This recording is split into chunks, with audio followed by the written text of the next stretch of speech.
60 secondes expat. L'info de la mobilité internationale. Présenté par Flavio Pereira.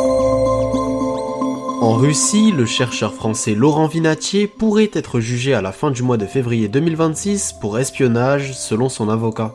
Il est détenu à Moscou depuis juin 2024 alors qu'il travaillait pour une ONG suisse spécialisée dans la médiation, notamment autour de la guerre en Ukraine. En octobre 2024, il avait déjà été condamné à 3 ans de prison pour ne pas s'être enregistré comme agent de l'étranger, un statut imposé par la législation russe aux personnes collectant des informations dans des domaines sensibles. Aujourd'hui, les nouvelles accusations d'espionnage représentent un tournant dans la gravité du dossier et pourraient lui valoir jusqu'à 20 ans de prison. L'enquête a été prolongée et la remise des conclusions est attendue pour fin janvier 2026. La date la plus probable pour le procès, quant à elle, est fixée au 28 février 2026. Mais derrière ce dossier juridique, ce sont aussi les tensions russes qui se lisent en filigrane. Depuis le début de la guerre en Ukraine, Paris et Moscou se répondent par déclarations interposées, sanctions et critiques. Dans ce climat de méfiance, l'arrestation d'un chercheur français prend alors une valeur politique évidente. Pour de nombreux observateurs, Moscou pourrait chercher à faire de Laurent Vinatier un levier de pression dans un rapport de force plus large. La capitale a régulièrement recours à ce type de stratégie, assimilée à une diplomatie de l'otage, pour rappeler qu'elle dispose de leviers symboliques dans son bras de fer avec l'Occident.